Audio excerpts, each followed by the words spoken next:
Hi hello welcome to Prathu channel. నేను మీ లక్ష్మిని మాట్లాడుతున్నానండి. హాయ్ అండి, అందరు ఎలా ఉన్నారు? బాగున్నారా? ఈరోజు నేను చేస్తున్న రెసిపీ బంగాళదుంప మెంతుకూర చేస్తున్నానండి. ఈ కూరకి బంగాళదుంప ఉడకబెట్టి తీసుకోవాలండి, పచ్చి వేస్తే కనుక టేస్ట్ ఉండవు. ముందుగా ఆవాలు, జీలకర్ర, మినపప్పు. నేను బాండి పెట్టి ఆయిల్ వేసాను, ఒక 2 స్పూన్ల ఆయిల్. సో కాగింది వేస్తున్నాం. ఇంకా తాలింపు కరివేపాకు కూడా వేయకూడదండి, జస్ట్ ఈ ఫ్రై అయిన తర్వాత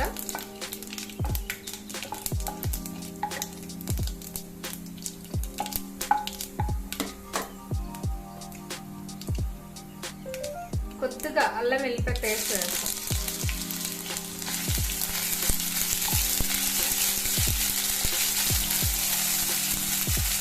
ఇది కొద్దిగా ఫ్రై అయిన తర్వాత మనం బంగాళదుంప కట్ చేసుకుని వేసేస్తామండి.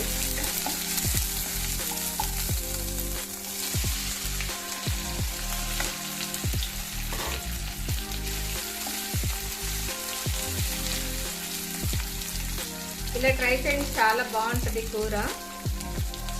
ఇప్పుడు దీనిలో కొద్దిగా పసుపు వేసేసుకుందాం, సరిపడా పసుపు వేసుకుందాం.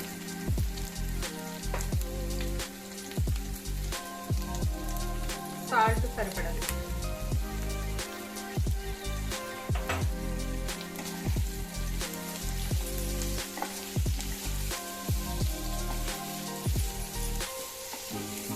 కొద్దిగా ఫ్రై అయిన తర్వాత మనం మెంతికూర వేసుకుందామండి. అది మరిగిన తర్వాత అప్పుడు మనం కొద్దిగా కారం వేసుకొని ఒక 5 మినిట్స్ ఉంచుకొని దింపేసుకోవటమే. కానీ టేస్ట్ అయితే చాలా బాగుంటుందండి. సో మీరు కూడా ఇలాగే ట్రై చేయండి ఒకసారి. చూస్తున్నారు కదండి, మనం దీనిలోనే సాల్ట్ పసుపు వేసుకున్నాం కదా.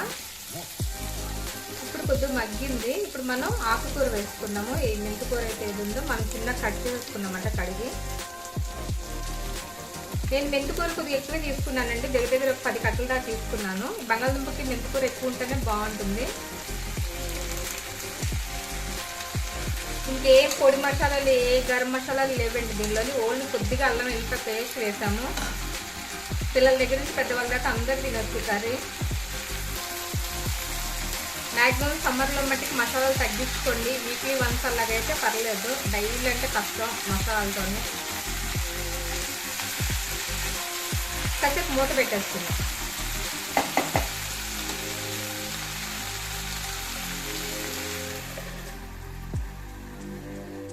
మూత తీసుకొని చూద్దామండి. చూసారా, మగ్గింది. త్వరగా కూడా అయిపోతుందండి. బాక్సుల్లోకి కానీ మన ఇంట్లోకి కానీ ఏదైనా కూడా అడవిడి లేకుండా చక్కగా త్వరగా చేసేసుకోవచ్చు ఈ కర్రీని మనం.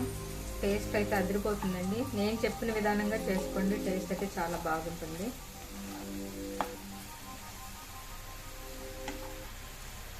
ఇంకొద్దిగా ఫ్రై అయిన తర్వాత అప్పుడు మనం కారం వేసుకుందాం. మూత పెట్టద్దు, మూత తీసి చూద్దామండి.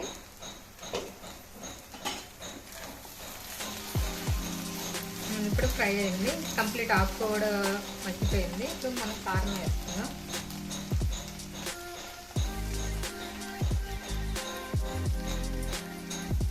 నేను 1/2 స్పూన్ వేస్తున్నానండి.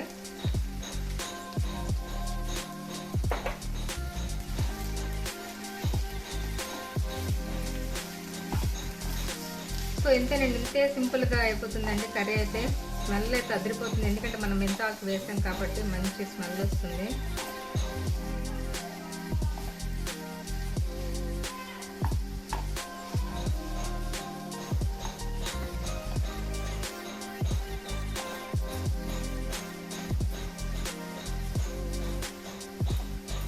మీరు కూడా ఇలాగే ట్రై చేసి టేస్ట్ ఎలాగుందో నాకు చెప్పండి. మా ఛానల్ చూసిన ప్రతి ఒక్కరికి థ్యాంక్స్ అండి. మమ్మల్ని ఇంకా ఎంకరేజ్ చేయండి. సో ఇది బౌల్లోకి సర్వ్ చేసుకుందాం. చూస్తున్నారు కదండి, ఎంతో టేస్టీగా ఉండే బంగాళదుంప మెంతికూర కర్రీ రెడీ అయిపోయింది.